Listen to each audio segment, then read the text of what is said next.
حضور صلی اللہ علیہ وسلم نے چاند کے 2 ٹکڑے کر دیے۔ ایک بار مکہ کے کچھ لوگ ہمارے حضور صلی اللہ علیہ وسلم کے پاس آئے۔ حضور صلی اللہ علیہ وسلم اس وقت مینا جگہ پر تھے۔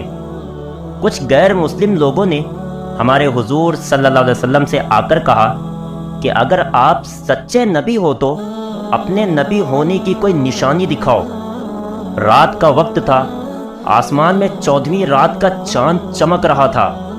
ہمارے حضور صلی اللہ علیہ وسلم نے ان غیر مسلم لوگوں سے پوچھا کہ تمہیں کیسی نشانی چاہیے؟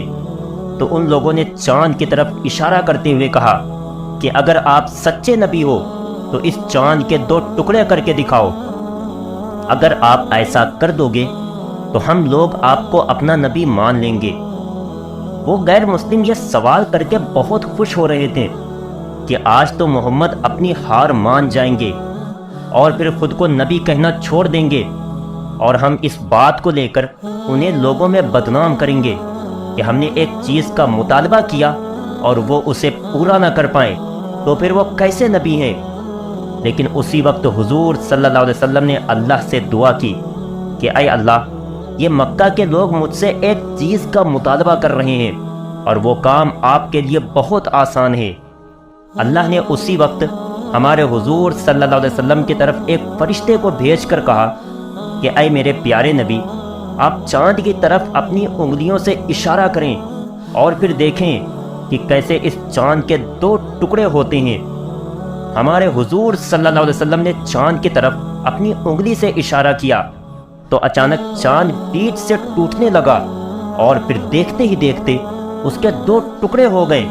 ایک ٹکڑا اتر کی طرف چلا گیا اور دوسرا دکھن کی طرف۔ یہ دیکھ مکہ کے لوگ کہنے لگے کہ محمد نے تو چاند پر بھی جادو کر دیا، اور وہ لوگ ایمان نہ لائیں۔ لیکن ان میں سے کچھ لوگ یہ دیکھ کر اسی وقت مسلمان ہو گئے۔ اس وقت ہندوستان میں ایک راجہ تھا جس کا نام مالی بار تھا۔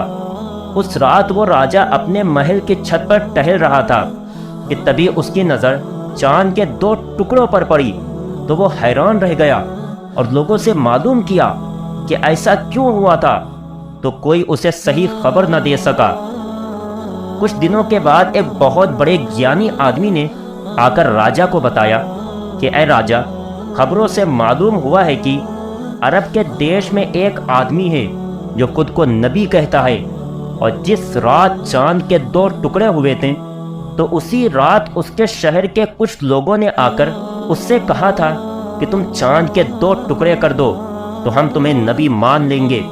اس آدمی نے چاند کی طرف اشارہ کیا تو چاند کے 2 ٹکڑے ہو گئے۔ یہ سن کر راجہ مالبیر نے کہا کہ وہ کوئی عام انسان نہیں ہے بلکہ حقیقت میں اللہ کا نبی ہے۔ اس لیے راجہ مالبیر اسی وقت مسلمان ہو گیا، اور پھر اس نے مکہ کی طرف سفر کیا، لیکن راستے ہی میں اس کی موت ہو گئی۔